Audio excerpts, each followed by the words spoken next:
Dans un monde où le bruit de la comparaison, de l'imperfection et de la validation externe assourdit notre paix intérieure, le stoïcisme ouvre la voie à un moi plus calme et plus résilient.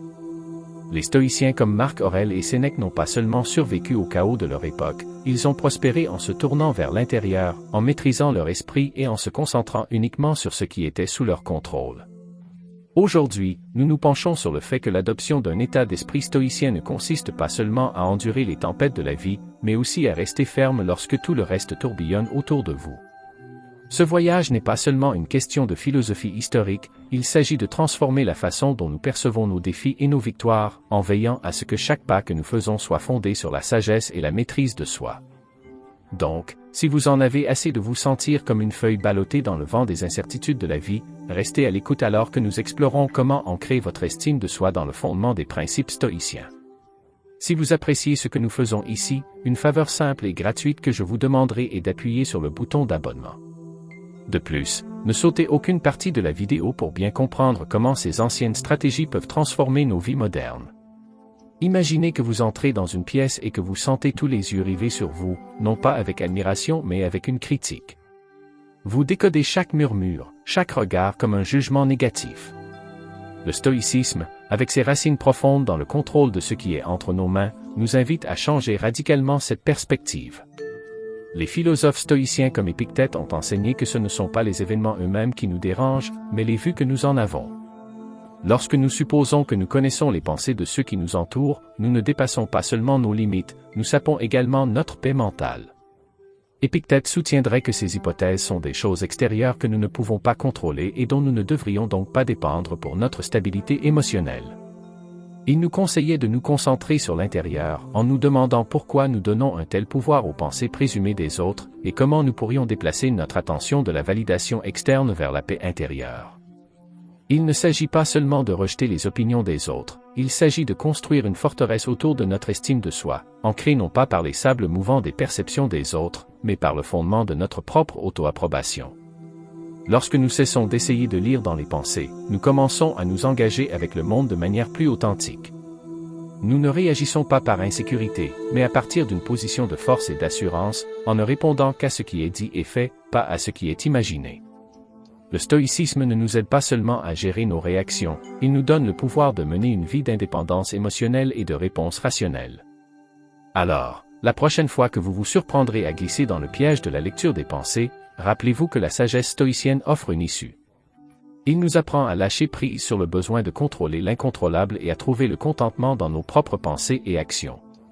Ce n'est pas seulement de la philosophie, c'est un outil pratique pour tous ceux qui en ont assez de se sentir secoués par les jugements silencieux d'un public imaginaire. Numéro 2. Le stoïcisme, fondé sur la tranquillité d'une réflexion réfléchie, propose que les émotions sont naturelles mais qu'il faut y répondre par la raison. La sagesse stoïcienne de philosophes comme Sénèque souligne que même si nous ne pouvons pas contrôler les émotions qui surgissent, nous pouvons contrôler nos réponses à celles-ci. Il a indiqué que la reconnaissance des émotions et la compréhension de leurs origines contribuent à une vie bien examinée, ce qui est l'essence de la vie stoïcienne. Lorsque nous réprimons nos émotions, nous pouvons penser que nous sommes forts ou résilients, mais ce que nous faisons en réalité, c'est nous préparer à des retombées émotionnelles plus importantes sur la route. Les émotions non traitées ne s'effacent pas, elles s'accumulent, prennent de la force et peuvent nous submerger au moment où nous nous y attendons le moins. Le stoïcisme nous enseigne l'art de la perspective, en regardant nos émotions à travers le prisme de l'objectivité et de la logique, en nous demandant pourquoi nous ressentons d'une certaine manière et si ces sentiments sont basés sur des perceptions vraies ou des hypothèses erronées. En adoptant cette pratique stoïcienne, nous pouvons transformer notre paysage émotionnel.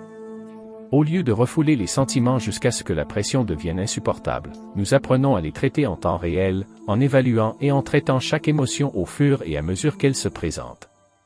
Cela permet non seulement d'éviter la surcharge émotionnelle souvent causée par la répression, mais aussi d'améliorer notre capacité à interagir avec le monde de manière plus équilibrée et rationnelle. Adopter les principes stoïciens nous aide non pas à supprimer nos émotions, mais à affiner nos réponses à celles-ci. Il s'agit de se libérer de la tyrannie de sentiments non examinés et d'atteindre un état de clarté émotionnelle et de tranquillité qui provient de la compréhension, et non de l'évitement, de notre nature émotionnelle. C'est là le véritable pouvoir du stoïcisme, qui transforme ce qui pourrait être nos plus grandes vulnérabilités en source de force profonde. 3. Perfectionnisme. Dans la vision stoïcienne, il est crucial de faire la distinction entre la recherche de l'excellence et l'emmêlement dans le piège du perfectionnisme.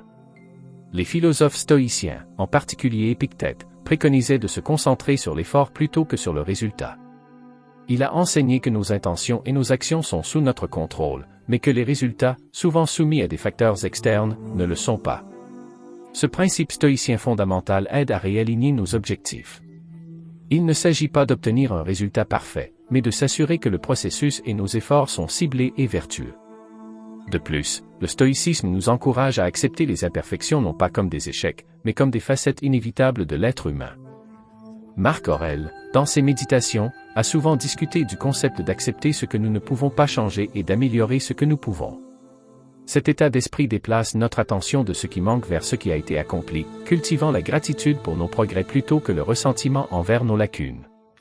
En appliquant la sagesse stoïcienne, nous pouvons apprendre à abandonner l'idéal inaccessible de la perfection et à adopter à la place un état d'esprit d'amélioration continue. Il ne s'agit pas d'abaisser nos normes, mais plutôt de mesurer le succès en termes de croissance et d'action éthique. Cela signifie célébrer les petites victoires et apprendre des revers, sans permettre à l'un ou l'autre de définir notre valeur personnelle.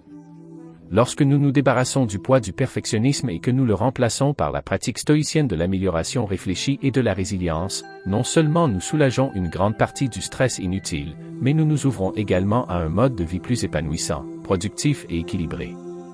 Cette approche nous permet d'être plus gentils avec nous-mêmes et plus réalistes dans nos attentes, ce qui est essentiel pour maintenir la motivation et le bonheur à long terme. 4. Personnaliser. Il s'agit d'une habitude mentale où vous vous attribuez directement les événements extérieurs, en particulier les négatifs. Cela peut signifier croire que la mauvaise humeur d'un ami est due à quelque chose que vous avez fait, ou penser qu'une promotion manquée est uniquement le reflet de vos capacités. Le stoïcisme, en mettant l'accent sur la logique et la raison, fournit un antidote clair à cette tendance souvent affligeante. La philosophie stoïcienne nous enseigne à faire la différence entre ce qui est et ce qui n'est pas sous notre contrôle. Selon Épictète, les seules choses que nous contrôlons vraiment sont nos propres pensées, perceptions et actions. Tout ce qui est en dehors de cela, les actions, les pensées des autres et les événements qui nous entourent se trouvent au-delà de notre sphère d'influence. Lorsque nous personnalisons les événements extérieurs, nous assumons à tort le contrôle de l'incontrôlable, nous exposant à des souffrances inutiles et à des perceptions déformées de l'estime de soi. En adoptant les principes stoïciens, vous pouvez cultiver une approche plus rationnelle de la façon dont vous interprétez le monde qui vous entoure. Au lieu de prendre immédiatement la responsabilité des actions des autres ou de l'issue des situations, le stoïcisme encourage un moment de réflexion. Posez-vous la question suivante, est-ce vraiment à propos de moi ? Quelle partie de cette situation puis-je réellement contrôler? Le plus souvent, vous constaterez que votre influence se limite à vos propres réponses et attitudes. Cette pratique stoïcienne n'aide pas seulement à réduire l'habitude de personnaliser, elle améliore également la résilience émotionnelle. Lorsque vous cessez de vous voir comme le centre de tous les événements négatifs, vous réduisez l'impact que ces événements ont sur votre estime de soi. Vous commencez à voir les événements de manière plus objective et moins personnelle, ce qui vous permet de réagir avec plus de calme et d'efficacité. Apprendre à ne pas prendre les choses personnellement est libérateur. Il vous libère des fardeaux émotionnels inutiles et vous aide à vous engager dans la vie de manière plus objective et avec une plus grande tranquillité d'esprit. En adoptant cet état d'esprit stoïcien, vous ne diminuez pas votre responsabilité ou votre empathie. Au contraire, vous alignez vos réactions avec la réalité, en vous concentrant sur ce que vous pouvez changer et en abandonnant ce que vous ne pouvez pas. Cela favorise non seulement une image de soi plus saine, mais construit également des relations plus fortes et plus authentiques lorsque vous vous rapportez aux autres à partir d'une position de compréhension plutôt que de défensive. 5. Étiquetage. L'habitude de nous attribuer des étiquettes négatives en fonction de nos actions ou de nos erreurs est une barrière mentale importante qui peut gravement déformer notre perception de soi. Cette habitude de penser en termes d'échec ou de non-valeur après les revers, bien que courante, est profondément dommageable. Le stoïcisme, avec son approche claire et rationnelle, nous apprend à voir au-delà de ces étiquettes et à nous comprendre sous un jour plus équilibré et plus indulgent. La philosophie stoïcienne, telle qu'elle est proposée par des penseurs comme Marc Aurèle et Sénèque, met l'accent sur l'importance de nous voir comme des œuvres en cours. Il nous enseigne que notre vraie nature n'est pas définie par des incidents ou des échecs isolés, mais par nos efforts continus et nos vertus. Le stoïcisme nous encourage à remettre en question la validité des étiquettes que nous nous imposons nous-mêmes en examinant leurs origines et leur véracité. Cela nous incite à nous demander si ces étiquettes sont basées sur des faits ou s'ils ne sont que mes perceptions influencées par des émotions temporaires. En appliquant la sagesse stoïcienne, nous apprenons à nous détacher des étiquettes nuisibles et à nous concentrer plutôt sur nos actions et nos choix. Cela implique de reconnaître que même si nous pouvons faire des erreurs, nous ne sommes pas définis par ces moments. Au lieu de cela, nous sommes définis par la façon dont nous y répondons, par notre capacité à apprendre, à grandir et à nous adapter. Cette pratique stoïcienne aide à favoriser la résilience, nous permettant de rebondir après les revers sans le fardeau supplémentaire de l'auto-étiquetage négatif. De plus, le stoïcisme nous enseigne le pouvoir du discours intérieur. Au lieu de se qualifier de perdant ou d'incapable, les stoïciens préconiseraient de renforcer notre identité avec un langage positif et axé sur la croissance. Ce changement dans l'autodescription ne consiste pas à nier nos fautes, mais à encadrer notre identité autour de notre capacité à nous améliorer et de notre valeur inhérente en tant qu'être rationnel. En nous éloignant de l'étiquetage, non seulement nous nous libérons des stéréotypes inutiles, mais nous ouvrons également la voie à une plus grande autocompassion et à une plus grande liberté mentale. En adoptant une approche stoïcienne, nous nous permettons de vivre sans les lourdes chaînes d'étiquettes négatives, en abordant les défis de la vie avec un esprit plus clair et un sens plus fort de nos véritables capacités. Cela améliore non seulement notre estime de soi, mais enrichit également nos interactions avec les autres, car nous les percevons et nous percevons sous un jour plus indulgent et réaliste. 6. Se comparer aux autres. Cette habitude omniprésente peut discrètement miner notre estime de soi et nous distraire de nos propres chemins uniques. C'est un piège qui piège beaucoup de gens, mesurant constamment nos succès et nos échecs par rapport à ceux des autres. Le stoïcisme, avec son fort accent sur la vertu intérieure et le progrès personnel, offre un contrepoint à cet état d'esprit destructeur. Dans la philosophie stoïcienne, l'accent est toujours mis sur le soi, sur le contrôle de nos propres actions et l'amélioration de nos propres vies, indépendamment des comparaisons extérieures. Marc Aurèle a souligné l'importance de se concentrer sur ses propres actions et de maintenir son intégrité personnelle plutôt que de rechercher une validation externe. Il croyait que le vrai contentement vient de la réalisation de notre propre potentiel, et non du dépassement des autres. L'approche stoïcienne nous apprend à rediriger notre attention de la comparaison vers le développement personnel. Lorsque nous cessons de regarder de côté et commençons à regarder vers l'intérieur, nous nous engageons plus profondément dans notre voyage personnel. Le stoïcisme nous encourage à nous demander pourquoi nous ressentons le besoin de nous comparer et nous met au défi de célébrer nos propres réalisations et d'apprendre de nos échecs. De plus, le stoïcisme nous rappelle que le chemin de chacun est différent et que chaque personne fait face à ses propres luttes et victoires, dont beaucoup nous sont invisibles. En comprenant cela, nous pouvons cultiver l'empathie plutôt que l'envie et le soutien plutôt que la compétition. Ce changement améliore non seulement nos relations avec les autres, mais aussi notre relation avec nous-mêmes. En adoptant le principe stoïcien de se concentrer sur ce qui est sous notre contrôle, nos propres pensées, actions et réactions, nous pouvons nous libérer du cycle sans fin de la comparaison. Cette liberté nous permet de poursuivre nos propres objectifs avec plus de clarté et de paix, en veillant à ce que nos énergies soient dépensées à enrichir nos vies plutôt qu'à les dévaloriser dans l'ombre des autres. Ce faisant, nous constatons que notre véritable valeur ne provient pas de la façon dont nous nous comparons aux autres, mais de la façon dont nous nous alignons sur nos propres valeurs et nous nous efforçons de donner le meilleur de nous-mêmes. Ces distorsions cognitives impliquent respectivement d'exagérer les choses ou de sous-évaluer les réalisations importantes. Les deux peuvent fausser considérablement notre perception de soi et entraver notre capacité à voir objectivement notre vie et nos capacités. Dans la pratique stoïcienne, l'accent est mis sur le fait de voir les choses telles qu'elles sont vraiment, sans la superposition d'une réponse émotionnelle excessive. Épictète a exhorté ses disciples à maintenir une perspective claire sur les événements, en distinguant ce qui est sous leur contrôle et ce qui ne l'est pas. Ce principe stoïcien est crucial pour aborder l'amplification et la minimisation. Il nous apprend à évaluer nos succès et nos échecs en nous basant sur des faits et des impacts directs plutôt que sur des perceptions exagérées ou une autocritique indue. Par exemple, face à un revers, au lieu d'amplifier son impact et de le considérer comme un échec catastrophique, le stoïcisme nous encourage à analyser l'événement objectivement. Qu'est-ce qui n'a pas fonctionné exactement? Quel facteur était sous mon contrôle? Qu'est-ce que je peux apprendre de cela? De même, lorsque nous atteignons le succès, plutôt que d'en minimiser l'importance, les stoïciens voudraient que nous réfléchissions aux compétences et aux efforts qui ont conduit à la réussite, en reconnaissant et en renforçant ces comportements positifs. En appliquant ces réflexions stoïciennes, nous apprenons à maintenir une vision équilibrée des hauts et des bas de la vie. Cela permet non seulement d'éviter les montagnes russes émotionnelles souvent associées à l'amplification et à la minimisation, mais aussi de favoriser un état d'esprit plus stable et satisfait. L'approche stoïcienne nous aide à développer notre résilience, ce qui nous permet d'affronter les défis et les succès avec la même équanimité et de tirer une véritable satisfaction de nos réalisations sans humilité ni fierté indue. Le stoïcisme ne nous aide pas seulement à ajuster nos réponses émotionnelles, il remodèle notre compréhension fondamentale des événements de la vie, encourageant un engagement plus sain, plus rationnel et plus épanouissant avec le monde qui nous entoure. Ce passage de la distorsion à la clarté ne concerne pas seulement une meilleure santé mentale, il s'agit de cultiver une vie de vraie sagesse et de liberté émotionnelle. Numéro 8. Évitement. C'est l'habitude d'éviter les défis, les situations inconfortables ou les échecs potentiels. C'est un mécanisme de défense qui peut sembler offrir une protection, mais qui limite en fait la croissance et l'apprentissage. La philosophie stoïcienne encourage à affronter directement les difficultés de la vie plutôt que de les éviter. Selon les stoïciens, chaque défi présente une occasion de pratiquer des vertus comme le courage, la tempérance et la sagesse. Marc Aurèle, l'un des philosophes stoïciens les plus renommés, a écrit sur le fait de considérer les obstacles comme des opportunités. Il a suggéré que les obstacles à nos actions ne sont pas des barrières, ils sont le chemin lui-même.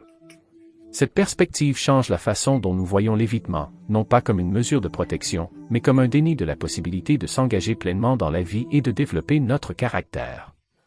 En termes pratiques, le stoïcisme nous apprend à décomposer nos peurs et à les examiner rationnellement. Pourquoi voulons-nous éviter une situation particulière?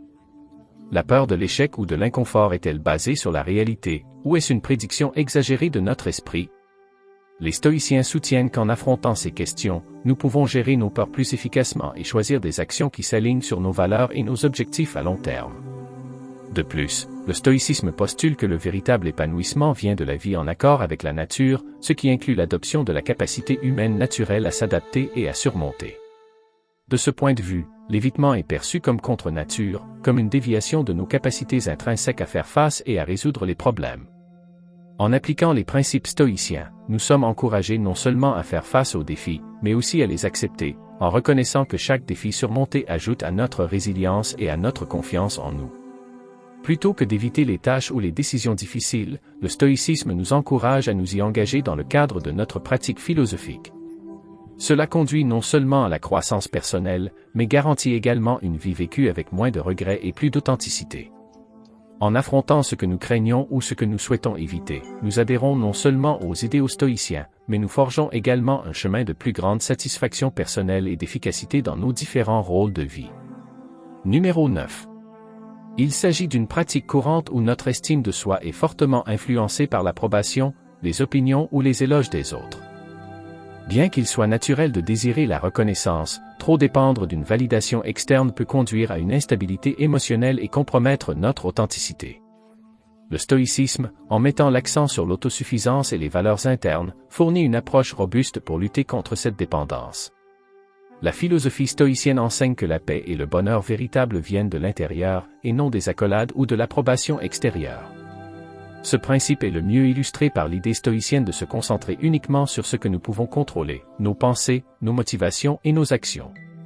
Épictète a souligné que la recherche de l'approbation des autres est hors de notre contrôle et ne devrait donc pas être le fondement de notre bonheur ou de notre estime de soi. Il encourageait les adeptes à se détacher des opinions des autres et à fonder leurs valeurs personnelles sur leurs propres jugements rationnels et vertus internes. Cet enseignement stoïcien nous encourage à cultiver une citadelle intérieure, en fortifiant notre esprit contre les opinions et les critiques fluctuantes du monde extérieur. Ce faisant, nous ne sommes pas ballottés par les vagues des perceptions des autres, mais restons stables, guidés par notre boussole interne. La pratique implique l'introspection et l'honnêteté à propos de nos valeurs et l'alignement de nos actions sur celles-ci plutôt que sur ce que nous pensons plaire aux autres. De plus, le stoïcisme ne nous demande pas simplement d'ignorer les commentaires externes, mais de les utiliser judicieusement. Les commentaires peuvent être constructifs et sont souvent nécessaires à la croissance et à l'amélioration. Cependant, La clé est de l'évaluer à travers le prisme de nos propres valeurs et objectifs, en retirant ce qui est utile et en écartant ce qui n'est pas aligné avec notre chemin vers la vertu et l'intégrité personnelle. En appliquant ces pratiques stoïciennes, nous pouvons profiter d'une vie plus authentique et autonome. Nous apprenons à apprécier et à rechercher notre propre approbation et, ce faisant, nous développons une confiance et une résilience authentiques. Ce changement nous rend non seulement moins vulnérables aux caprices des autres, mais approfondit également nos relations lorsque nous interagissons avec les autres à partir d'un lieu de sincérité et de respect de soi plutôt que de besoin ou de dépendance. Cette approche garantit que le parcours de notre vie est guidé par notre vrai moi, et non par un scénario externe écrit par d'autres. Numéro 10. Mentalité de victime. Cet état d'esprit piège les individus à se percevoir comme des victimes perpétuelles de circonstances indépendantes de leur volonté. C'est un état où l'on se sent impuissant et constamment ciblé par le malheur, conduisant à la passivité et à la résignation. Le stoïcisme, avec sa philosophie d'autonomisation, offre une approche transformatrice pour surmonter cette croyance limitante. La croyance stoïcienne fondamentale est que nos réactions aux événements sont sous notre contrôle, même si les événements eux-mêmes ne le sont pas. Ce principe remet directement en question la mentalité de victime. Épictète soutenait que les événements extérieurs ne nous nuisent pas à moins que nous ne leur permettions de le faire. Cela ne signifie pas nier les difficultés ou prétendre que la douleur n'existe pas. Il s'agit plutôt de changer notre récit d'un discours de passivité à un discours d'engagement actif et de responsabilité. Le stoïcisme enseigne que nous avons le pouvoir d'interpréter et de répondre aux défis de la vie de manière à renforcer notre force et notre résilience. Au lieu de me demander « Pourquoi cela m'arrive-t-il ?», le stoïcisme encourage un changement vers des questions plus stimulantes telles que « Comment puis-je répondre à cela de manière constructive ?» ou « Qu'est-ce que cela peut m'apprendre ?» Cette approche favorise un sentiment d'autonomisation personnelle et déplace l'attention des circonstances externes vers la croissance interne. De plus, les stoïciens préconisent de vivre selon des vertus telles que la sagesse, le courage et la justice. En se concentrant sur la culture de ces qualités, les individus peuvent mener une vie proactive et fondée sur des principes, quelles que soient les conditions extérieures. Cette vie vertueuse crée une base solide qui rend l'idée d'être une victime moins tenable. Lorsque nous vivons selon les vertus stoïciennes, nous reconnaissons que notre plus grand pouvoir réside dans notre capacité à choisir notre réponse, transformant la victimisation potentielle en une opportunité de développement personnel et d'action éthique. En adoptant les pratiques stoïciennes, on peut démanteler la mentalité de victime et construire une vie caractérisée par l'autonomie et la résilience. Cela aide non seulement les individus à naviguer dans les adversités de la vie avec plus de facilité et d'efficacité, mais contribue également à une existence plus épanouissante et plus significative. La voie stoïcienne enseigne que nous ne sommes pas définis par ce qui nous arrive, mais par la façon dont nous réagissons à ce qui se passe. Cette prise de conscience puissante peut nous libérer des chaînes de la victimisation, en ouvrant la porte à un mode de vie proactif et autonome. Merci de vous joindre à nous dans ce voyage à travers les principes stoïciens qui donnent du pouvoir et libèrent. Alors que vous continuez à cultiver la résilience et la sagesse, rappelez-vous que la force que vous recherchez n'est pas au-delà de vous, elle est à l'intérieur.